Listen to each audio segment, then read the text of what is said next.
পাঠ করছি দেবাশিস মজুমদারের লেখা রহস্য গল্প কয়েদি।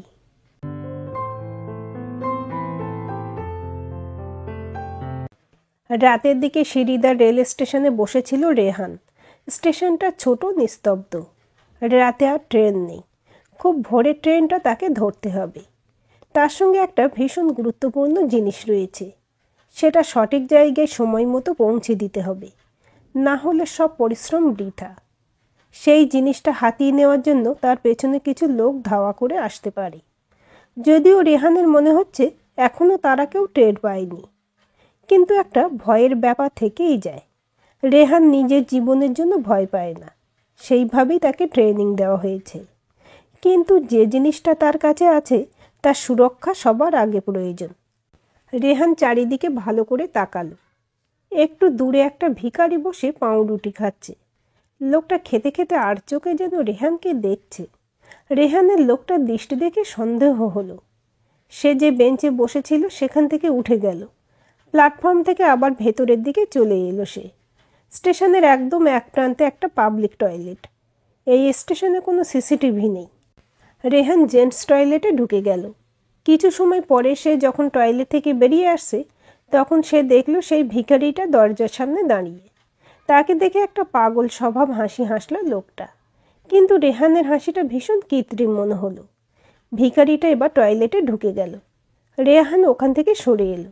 সে সরাসরি প্ল্যাটফর্মে এলো না। প্রায় ফাঁকা রেল স্টেশনের কিছুটা এদিক ওদিক ঘুরে সে আবার প্ল্যাটফর্মে এসে পৌঁছলো।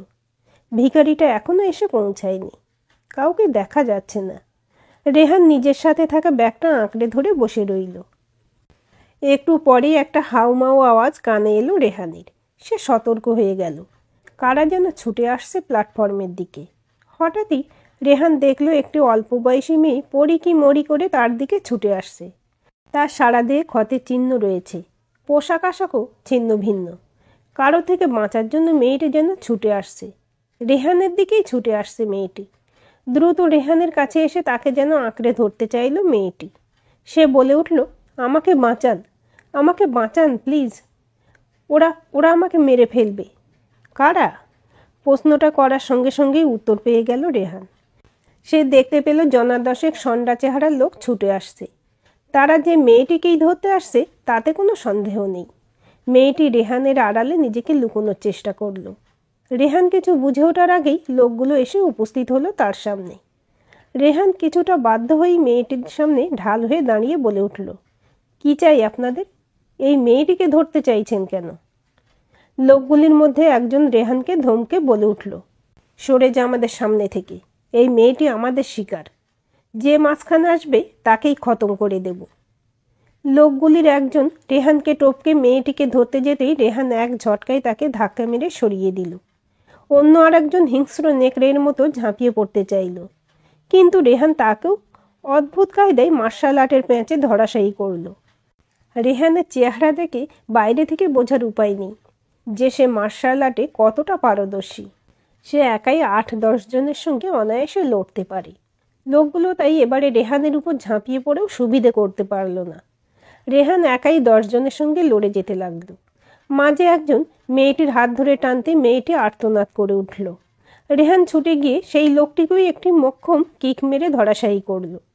এই লড়াই যখন চলছে তখনই প্ল্যাটফর্মের অপর পাশ থেকে চুপিসারে এসে হাজির হলো সেই লোকটি, সেই ভিখিরিটি। রেহান বাকিদের সঙ্গে লড়াইয়ে ব্যস্ত। সেই ফাঁকে লোকটি চুপিসারে সবার অলক্ষ্যে এসে পৌঁছালো রেহানের পিছনে। তার হাতে একটা বড় রড জাতীয় জিনিস। সে রেহানের পিছনে পৌঁছেই তাকে কোনো সময় না দিয়ে রেহানের মাথায় মারল এক সাংঘাতিক বাড়ি। রেহান মুহূর্তে চোখে অন্ধকার দেখল। তার মাথা ফেটে রক্ত পড়ছে। রেহান আর নিজেকে সামলাতে পারল না। সে অচেতন হয়ে পড়ে গেল প্ল্যাটফর্মের মেঝেতে। রেহানের যখন জ্ঞান ফিরল তখন সে হাসপাতালের বেডে শুয়ে আছে। কিছু পরে তার বোধ যখন ভালোভাবে এলো তখন সে আরও অবাক হলো এটা দেখে যে হাসপাতালের বেডের সঙ্গে তার হাত কড়া দিয়ে বাঁধা রয়েছে। একটু পরে সে দেখল একজন ডাক্তার যখন তাকে চেক আপ করতে এলেন তখন তার সঙ্গে 2 জন কনস্টেবলও এসে দাঁড়ালেন। মাথায় প্রবল যন্ত্রণা সত্ত্বেও রেহানের মনে হচ্ছিল যে তার সাথে আসলে যে ঘটনা ঘটে চলেছে তার মানে কি। তখনও সে পুরোপুরি কথা বলার শক্তি ফিরে পায়নি। কিছু সময় পর সে যখন কিছুটা কথা বলার মতো অবস্থায় এলো, তখন সে কনস্টেবল দুজনকেই তার অবস্থার কথা জিজ্ঞেস করল। উত্তরে তারা যে কথা বলল তাতে হতবাক হয়ে গেল রেহান। তাকে পুলিশ গ্রেপ্তার করেছে। তার উপর একটি মেয়েকে ধর্ষণ করে খুনের অভিযোগ রয়েছে। পুলিশের অনুমান রেহান ওই মেয়েটিকে খুন করেছে, তাকে ধর্ষণ করে, এবং মৃত্যুর আগে মেয়েটি কোনোভাবে রেহানকে গুরুতরভাবে আহত করে মারা যায়। শিরিদা রেল স্টেশনের কাছে দুজনের দেহ কাছাকাছি পাওয়া যায়। মেয়েটি মৃত আর রেহান গুরুতর অবস্থায়। হাসপাতালে পুলিশই তাকে এনেছে, আর এবার তার জ্ঞান ফিরে আসে। এবার পুলিশ তাকে জেল হেফাজতে নিয়ে যাবে। রেহানের বিরুদ্ধে পুলিশ কোর্টে মামলা দায়ের করেছে এবং রেহানের অবস্থার কথা জানিয়ে আদালতের থেকে পুলিশ তার জেল হেফাজতের অনুমতি নিয়েছে। পরবর্তী আদালত শুনানির আগে পর্যন্ত রেহানকে জেল হেফাজতে থাকতে হবে। সব কিছু শুনে সব কিছু আরও গুলিয়ে গেল রেহানের কাছে। তবে দিন দুয়েকের মধ্যে রেহানের অবস্থার একটু উন্নতি হলে তাকে হাসপাতাল থেকে জেল হেফাজতে নিয়ে আসা হলো। জেলে আনার পর 2 দিন রেহানকে একা একটা সেলে আটকে রাখা হলো। তৃতীয় দিন সকালে তাকে বলা হলো তাকে একজন উকিল দেওয়া হবে, তবে তার আগে তাকে জিজ্ঞাসাবাদ করা হবে। জেলের আধিকারিক তার সঙ্গে দেখা করবেন। তারপরেই তাকে একজন উকিলের সঙ্গে দেখা করানো হবে। বিকেলের দিকে রেহানকে নিয়ে যাওয়া হলো প্রথম জিজ্ঞাসাবাদের জন্য। 3 জন অফিসার তাকে জিজ্ঞাসাবাদ করা শুরু করলেন। প্রথমে শান্তভাবে জিজ্ঞাসাবাদ শুরু হলো। রেহানকে খুন হওয়া মেয়েটির ফটো দেখানো হলো। রেহান চিনতে পারল এই মেয়েটি সেই মেয়েটি যাকে সে রাতে সে গুন্ডাদের হাত থেকে বাঁচাতে চেয়েছিল। রেহান বারে বারে অফিসারদের সেই কথাই বোঝানোর চেষ্টা করল, কিন্তু 3 জন অফিসারের কেউ রেহানের কথা বিশ্বাসও করলেন না, আর তাতে গুরুত্বও দিলেন না। ফলে কিছু সময় পরেই জিজ্ঞাসাবাদ রূঢ় জেরায় পরিণত হলো এবং তারপর তার গায়ে হাত পড়তে শুরু করল। রেহানকে 3rd ডিগ্রি দেওয়া হলো বেশ কিছু সময় ধরে, কিন্তু তাতে কোনো ফল লাভ হলো না। মার খেয়ে রেহান নেতিয়ে পড়তেই তাকে আবার তার সেলে নিয়ে এসে ফেলে দেওয়া হলো। পরের দিন সকালে তাকে নিয়ে যাওয়া হলো ভিজিটার রুমে, যেখানে একজন কালো কোট পরিহিত উকিলবাবু তার জন্য অপেক্ষা করছিলেন। রেহানকে তার সামনে এনে বসিয়ে দেওয়া হলো। উকিলবাবুই প্রথমে বললেন, আমার নাম সত্য বিশ্বাস। দেখো, আমাকে সরকারিভাবে তোমার আইনজীবী নিয়োগ করা হয়েছে। কেস ফাইল আমি দেখেছি। তোমার বিরুদ্ধে যা মামলা রয়েছে তাতে তোমাকে ফাঁসি থেকে কেউ বাঁচাতে পারবে না। সব প্রমাণ তোমার বিরুদ্ধে। কিন্তু তুমি চাইলে আমি একটা চেষ্টা করতে পারি, তবে কোর্টে নয়, কোর্টের বাইরে। তদন্তকারী অফিসার আর এখানকার কর্ণধার 2 জনকে ম্যানেজ করার চেষ্টা করতে পারি, কিন্তু সেক্ষেত্রে তোমাকে সব সত্যি কথা বলতে হবে। রেহান বলে উঠল, সত্যি কথা? আমি তো প্রথম থেকেই সত্যি কথা বলে আসছি। আমি সে রাতে স্টেশনে মেয়েটিকে বাঁচাতে চেয়েছিলাম, কিন্তু আমার বিরুদ্ধে ষড়যন্ত্র করে আমার এই অবস্থা করা হয়েছে। ওই গুন্ডা লোকগুলোই ওই মেয়েটিকে মেরেছে। সত্যবিশ্বাস বললেন, কিন্তু তোমার কথা সত্যতার প্রমাণ কি? তাছাড়া তুমি সত্যি কথাও বলছো না। তুমি কে? তোমার পুরো পরিচয় কি? অত রাতে ওই স্টেশনেই বা তুমি কি করছিলে? তার কোনো নির্ভরযোগ্য কারণ তুমি দেখাতে পারছো না। মেয়েটির ব্যাগে তোমার ফটো পাওয়া গেছে। তুমি যে ভৈরবনাথ শর্মার কথা বলছো, তিনি বলেছেন উনি তোমাকে আগেই কাজ থেকে তাড়িয়ে দিয়েছেন, কারণ তুমি চোর আর তোমার চরিত্র ভালো নয়। এই মেয়েটি নাকি ওনার ওখানে কাজ করত। এর আগেও নাকি উনি তোমাকে ওই মেয়েটিকে বিরক্ত করতে দেখেছেন। সাক্ষ্য প্রমাণ সব তোমার বিরুদ্ধে। রেহান বলল, বাজে কথা। এই মেয়েটিকে ওই রাতের আগে আমি কখনো দেখিনি। মেয়েটি কে তাও আমি জানি না। সত্যবিশ্বাস বললেন, এ তো তুমি বলছো, কিন্তু প্রমাণ তো অন্য কথা বলছে। পুলিশ আদালত তোমার কথা বিশ্বাস করবে নাকি? ভৈরবনাথের মতো প্রভাবশালী লোকের কথা বিশ্বাস করবে? তাছাড়া আমি আবারও বলছি, তুমি সব সত্যি কথা বলছো না। তুমি কে আর তোমার আসল উদ্দেশ্য কি তুমি বলছো না। চাইলে আমাকে বিশ্বাস করে সব বলতে পারো, আর না হলে আমি এই জেলের কর্ণধারের সঙ্গে তোমার কথা বলার ব্যবস্থা করিয়ে দিচ্ছি। যা বলা তাকেই সব বলো। মনে রেখো, সব সত্যি না বললে কিন্তু তুমি বাঁচবে না। রেহান অনিচ্ছা সত্ত্বেও সত্যবিশ্বাসের কথাই রাজি হয়ে বলল, বেশ, তাহলে একবার আমার সঙ্গে এই জেল আধিকারিকের দেখা করার ব্যবস্থা করে দিন। আমি যা বলা তাকেই বলবো। সত্যবিশ্বাস বললেন, ঠিক আছে, আজই সেই ব্যবস্থা করা যায় কিনা আমি দেখছি। কিন্তু পুরো সত্যি সব কিছু খুলে না বললে তুমি বাঁচবে না। আমার কিছু করার থাকবে না, কথাটা মনে থাকে যেন। রেহান ঘাড় নেড়ে সম্মতি জানালো। উকিল সত্যবিশ্বাস চলে গেলেন। রেহানকে আবার তার আলাদা সেলে ফিরিয়ে আনা হলো। দুপুরের দিকে একজন নতুন প্রিজন গার্ড এলো রেহানকে খাবার দিতে। সে সেল খুলে ভেতরে ঢুকে এলো। এর আগে যারাই খাবার দিতে এসেছে তারা বাইরে থেকে থালাটা ঠেলে ভেতরে ঢুকিয়ে দিয়ে চলে গেছে। এই প্রথম কেউ সেলের দরজা খুলে ভেতরে ঢুকে এলো। নতুন গার্ড একদিকের উঁচু সিমেন্টের ওয়াকে বসে থাকা রেহানের পাশে খাবারের থালাটা নামিয়ে রেখে বলল, সত্য উকিল তোমাকে জেল আধিকারিকের সঙ্গে দেখা করিয়ে দেবে বলেছে তো? রেহান অবাক হয়ে তার দিকে তাকালো, তারপর বলল, হ্যাঁ, কিন্তু। নতুন গার্ড বলল, আমার নাম শ্যাম নস্কর। আমি জানি তুমি যে পরিস্থিতির মধ্য দিয়ে যাচ্ছ তাতে চট করে কাউকে বিশ্বাস করা কঠিন। আমি নিজেও ঠিকঠাক জানি না তুমি আসলে কে, কিন্তু এখানে একটা কিছু যে চক্রান্ত চলছে তা বুঝতে পারছি। এই জেলে সকলের উপর নজরদারি করার লোক আছে, তাই আমি এখানে বেশিক্ষণ বসবো না। শুধু এইটুকুই বলছি, এখানকার জেল আধিকারিক গজরাজ সিনহার থেকে সাবধান। এর বেশি এখন আমি কিছু বলতে পারবো না। তখনই সেলের বাইরে বুটের আওয়াজ শোনা গেল। শ্যাম তৎপর হয়ে উঠে দাঁড়ালো। সেলের ভারী দরজা একটু ফাঁক হলো। তখনই অতর্কিতে শ্যাম ঠাসিয়ে এক চর বসিয়ে দিল রেহানের গালে। সেই মুহূর্তে দরজা ঠেলে আর একজন অফিসার ভেতরে ঢুকিয়ে এলেন। তিনি শ্যামকে দেখে জিজ্ঞেস করলেন, তুমি এখানে কেন? মঙ্গল কই? শ্যাম উত্তর দিল, মঙ্গলের একটা কল এসেছে মোবাইলে, বাড়ি থেকে জরুরি কল, তাই আমি ভাবলাম একে খাবার দিয়ে আসি। অন্য অফিসারটি সন্দিহানভাবে জিজ্ঞেস করলেন, বাইরে থেকে খাবারের থালা ভেতরে পাঠিয়ে দিলেই তো ল্যাঠা চুকে যায়, ভেতরে এসেছো কেন? শ্যামের উত্তর তৈরিই ছিল। সে বলে উঠল, স্যার, আমি বাইরে থেকেই খাবারের থালা ঠেলে ঢোকাচ্ছিলাম। তখন বাইরে থেকে শুনতে পাই সে আমাদের বড় স্যারের উদ্দেশ্যে গালাগাল করছে। আমি আর থাকতে না পেরে ভেতরে ঢুকে একে একটু সহবত শেখাচ্ছিলাম। অন্য অফিসারটি কড়াভাবে বললেন, আগ বাড়িয়ে তোমাকে এসব কে করতে বলেছে? বাইরে যাও। এর সঙ্গে স্যার নিজেই মিটিং করবে, নিজে সব সেট করবেন। ততক্ষণ এর সঙ্গে কোনো রকম কথাবার্তা বা মারধর কোনো কিছুই নাই। এখন বেরিয়ে এসে সেলে তালা লাগাও। শ্যাম বাধ্য ছেলের মতো নির্দেশ পালন করল। কিন্তু শ্যামের কথাবার্তা আর তার দুরকম ব্যবহারে রেহান বেশ অবাক হয়ে গেল। সব কিছুই যেন তার কাছে আরও জটিল হয়ে উঠেছে। তবু সে জানে তাকে ভেঙে পড়লে চলবে না, শেষ মুহূর্ত পর্যন্ত লড়াই চালিয়ে যেতে হবে। রেহান খাবারের থালাটা টেনে নিল নিজের দিকে। সন্ধ্যের পর দুইজন জেল গার্ড এসে রেহানকে সাথে করে নিয়ে গেল আর একটা ঘরে। কেমন একটা ঘোলাটে বাল্ব জ্বলছে এই ঘরে। একটা অদ্ভুত স্যাঁতস্যাঁতে ভাব ঘরের মধ্যে। একজন বেশ দোহারা শক্তপোক্ত চেহারার লোক সেখানে বসে। রেহানকে ঠেলে ঢোকানো হলো ঘরের মধ্যে। উপস্থিত ব্যক্তি হাত করা পরানো রেহানকে একটা চেয়ারে বসতে বললেন। ঘরে একটা পুরনো আমলের লোহার চেয়ার রয়েছে। রেহান সেটাতে বসল। উপস্থিত ব্যক্তি তার চওড়া গোঁফে তা দিয়ে রেহানের সামনে এসে বললেন, আমি জেল আধিকারিক গজরাজ সিনহা। তোমার কেস সম্বন্ধে সবটাই আমি জানি।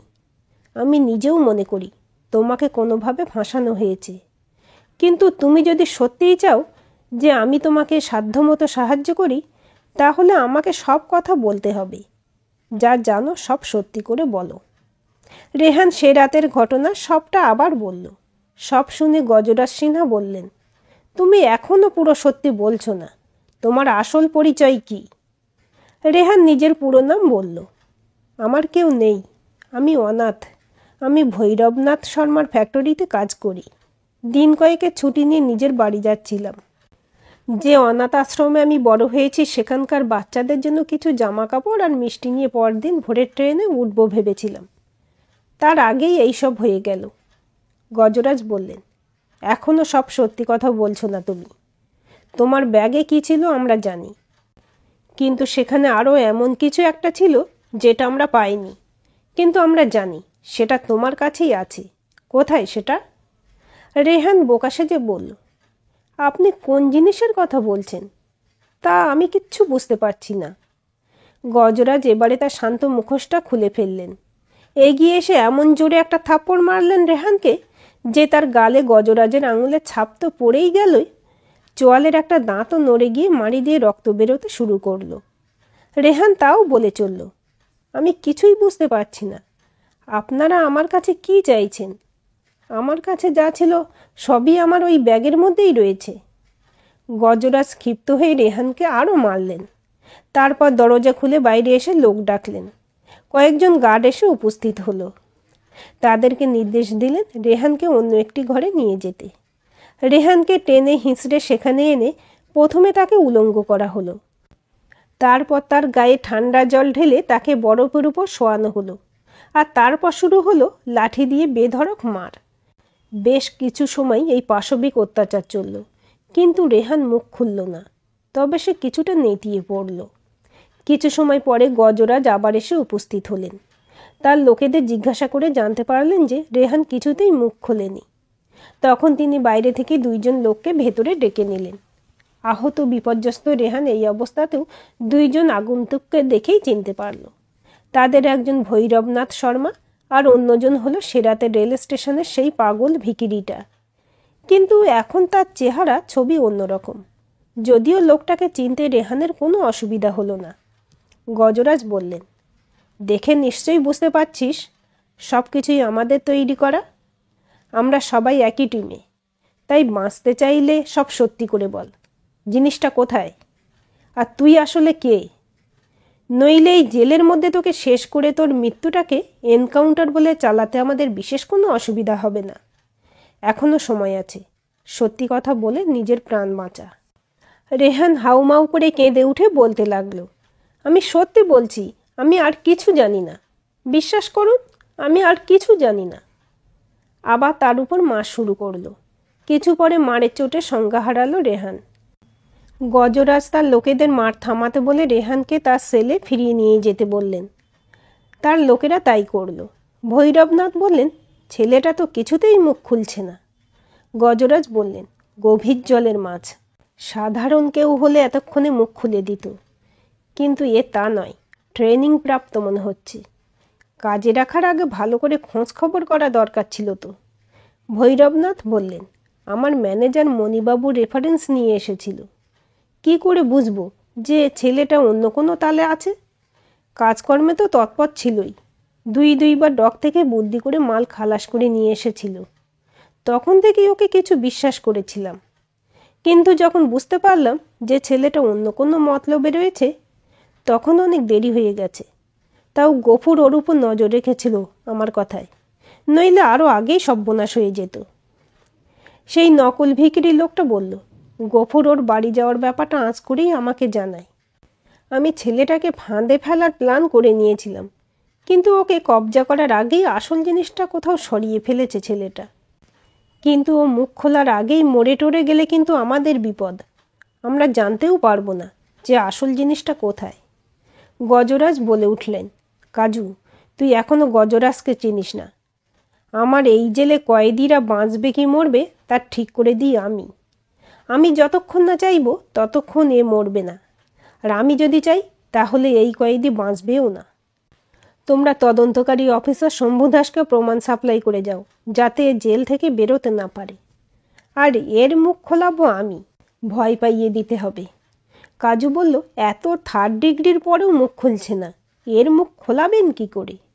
গজরাজ বাঁকা হাসি হেসে বললেন, আমার জেলের হিংস্র হায়নারা কবে কাজে আসবে জানিস তো?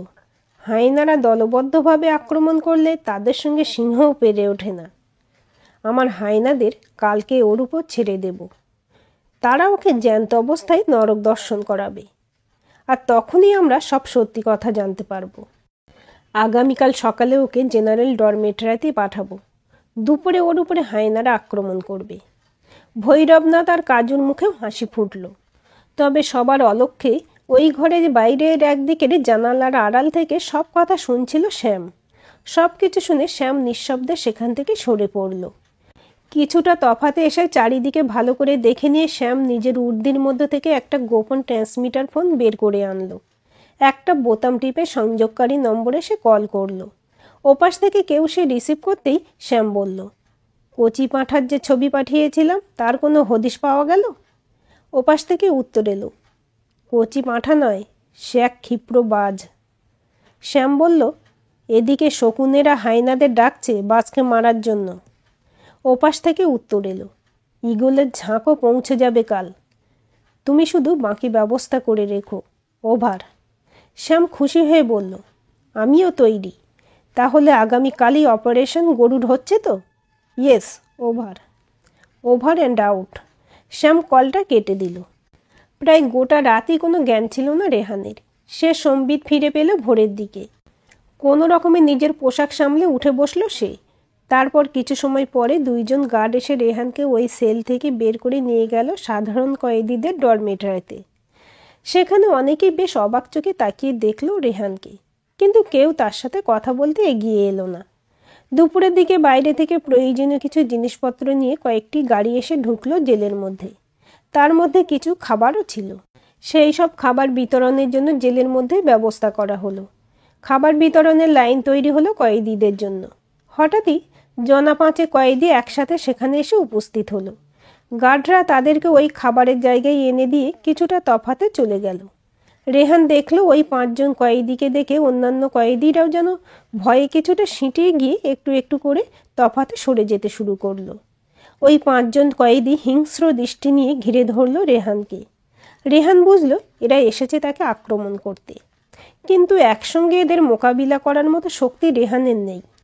1-2 জনকে সে সামলে দেবে, কিন্তু একসঙ্গে 5 জনকে সামলানো তার পক্ষে এই শরীরে অসম্ভব। কিন্তু তাও ওদের মোকাবিলা করার জন্য মনে মনে প্রস্তুত হয়ে নিল রেহান।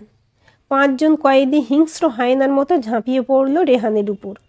2-1 জনকে রেহান সহজেই ক্যারাটের প্যাঁচে ফেলে দিল, কিন্তু তারপরেই বাকিদের সম্মিলিত আক্রমণে সে মার খেতে শুরু করলো। ঠিক তখনই সবাইকে অবাক করে দিয়ে রেহানের সাহায্যের জন্য ঝাঁপিয়ে পড়ল শ্যাম। শ্যাম তার পক্ষ নিয়ে লড়াই শুরু করে রেহান আহত শরীরেও নতুন উদ্যম নিয়ে লড়াই শুরু করলো। হায়না গ্যাংয়ের 5 জন হিংস্র আততায়ী কিন্তু এই 2 জনের সঙ্গে পেরে উঠল না। তখনই জেলের অন্যান্য গার্ড যারা গজরাজের অনুগত তারা সশস্ত্রভাবে আক্রমণ করতে চাইল রেহান আর শ্যামকে। কিন্তু যারা ওই বিশেষ খাবার বিতরণের জন্য এসেছিল তাদের মধ্যে থেকে কয়েকজন আগ্নেয়াস্ত্র নিয়ে তাদের মোকাবিলা করতে শুরু করলো। জেলের মধ্যে রণাঙ্গন তৈরি হয়ে গেল। গজরাজ এই অতর্কিত ঘটনায় বিচলিত হয়ে উঠলেন।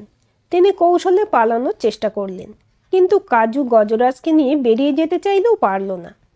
বাইরের দিক থেকেও কমান্ডোরা পাল্টা আক্রমণ শুরু করলো। শেষ পর্যন্ত গজরাজ আর কাজুকে আত্মসমর্পণ করতে হলো। তাদেরকে অবাক করে দিয়ে কমান্ডোরা জেলের ভিতরে ঢুকে এলো, আর তাদের সঙ্গে বাঁধা অবস্থায় রয়েছে ভৈরবনাথ শর্মা। সবার শেষে 2 জন উচ্চপদস্থ আধিকারিক জেলের মধ্যে ঢুকে এলেন। তাদের একজনকে দেখে স্যালুট করে দাঁড়ালো শ্যাম নস্কর, আর অন্যজনকে দেখে কিছুটা খুঁড়িয়ে এসে তাকে অভিবাদন জানিয়ে দাঁড়ালো রেহান। ইন্টেলিজেন্স অফিসার প্রবুদ্ধ সেন রেহানকে দেখে হেসে বললেন, I am proud of you agent Rehan. এত কিছু সহ্য করেও তুমি শত্রুদের কাছে মুখ খোলোনি। নিজের জীবন বাজি রেখে দেশের গোপন নথিকে রক্ষা করেছো তুমি। এখন বলো সেসব কোথায় আছে? রেহান বলল, শুধু গুরুত্বপূর্ণ নথিই নয় স্যার, আমাদের অফিসারদের পোস্টের লোকেশন সহ চোরাচালানের আরও কিছু গোপন কাজ কারবারের প্রমাণ আমার কাছে রয়েছে। সেই সঙ্গে আমাদের আর এক এজেন্ট রফিকে এই ভৈরবনাথ যে খুন করেছেন তার আসল পরিচয় জানতে পাওয়ার পরে সেই প্রমাণও আমার কাছে রয়েছে। প্রবুদ্ধ সেন বললেন, কোথায় সেই প্রমাণ? রেহান বলল, ওই লোকটাকে সিঁড়িদার রেল স্টেশনের প্ল্যাটফর্মে ভিখিরির বেশে দেখেই আমার সন্দেহ হয়েছিল। আমি ওকে ধোঁকা দেওয়ার জন্য প্রথমে টয়লেটে যাই, কিন্তু সেখান থেকে বেরোনোর পরে ও যখন টয়লেট সার্চ করতে ঢোকে তখন আমি সেই সুযোগে বাইরে এসে স্টেশনের অন্য প্রান্তে যাই। সেখানে 2 নম্বর প্ল্যাটফর্মে ওঠার মুখে একটা দেওয়ালে কতগুলো নাম্বার লেখা টাইলস বসানো রয়েছে। তার মধ্যে 14 নম্বর টাইলসটা আলগা। আমার মনে হয়েছিল যে আমার উপর আক্রমণ হতে পারে, তাই ওই 14 নম্বর টাইলসের পেছনের কিছুটা ফাঁকা জায়গায় আমি সেই সব প্রমাণ মানে পেনড্রাইভ, রেকর্ডার আর মিনি ক্যামেরা লুকিয়ে রেখে এসেছি। ওখানে লোক পাঠালেই ওগুলো পেয়ে যাবেন। এবার অ্যান্টি করাপশন বিভাগের আধিকারিক সৈয়দ মিরাজ বললেন, আমার কাছেও এই জেল আর গজরাজকে নিয়ে অনেক অভিযোগ আসছিল, কিন্তু প্রমাণের অভাবে আমি কোনো পদক্ষেপ নিতে পারছিলাম না। তাই আমার এক অফিসার শ্যাম নস্করকে আন্ডার কভার এজেন্ট করে একজন প্রিজন গার্ড সাজিয়ে এই জেলে ঢুকিয়েছিলাম। অনেক দিন থেকেই সব কিছু নজর করে আমাকে গোপনে রিপোর্ট পাঠাচ্ছিল শ্যাম। কিন্তু সে রেহানের কেস আর তার ছবিসহ বিবরণ পাঠানোর পর আমার মনে হয় এর মধ্যে আরও কিছু অন্ধকার রয়েছে। আমি শ্যামকে আরও বিস্তারিত তদন্ত করতে বলি। এবারে শ্যাম বলে উঠল, আমি এই কেসের ব্যাপারে আরও গভীরে পৌঁছানোর চেষ্টা করি। খুন হওয়া মেয়েটি আসলে ভৈরবেরই গ্যাংয়ের মেয়ে। ওর ডান হাত গফুরের রক্ষিতা। আসল প্রমাণগুলো না পেয়ে রেহানকে ফাঁসিয়ে জেলে পাঠানোর জন্যই ওই মেয়েটিকে ওরাই ধর্ষণ করে খুন করে এবং তদন্তকারী অফিসার দুর্নীতিপরায়ণ শম্ভু দাসকে কাজে লাগিয়ে রেহানকে ফাঁসিয়ে জেলে পাঠায়।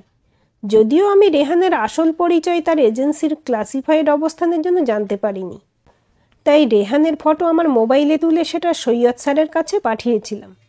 উনি রেহানের আসল পরিচয় উদ্ধার করে এই পরিস্থিতিকে কিভাবে সামলে দেওয়া যায় সেই সংক্রান্ত প্ল্যান আমাকে পাঠান। সেই পরিকল্পনা অনুসরণ করেই আজ আমরা এই সফল মিশন অপারেশন গরুড় করতে পারলাম। আমাদের জালে এক বড় দেশদ্রোহী গোষ্ঠী এসে পড়ল, আর সেই সঙ্গে আমাদের প্রশাসন থেকে আমাদের দেশের ক্ষতি করতে থাকা শয়তান বিশ্বাসঘাতক গজরাজের মতো লোকও আমাদের কবজায় এসে গেল। সৈয়দ মিরাজ হেসে বললেন, we are proud of our young and dedicated officer such as officer Shyam and agent Rehan. Prabuddha Sen সমর্থন করে বললেন, অ্যাবসলিউটলি রাইট।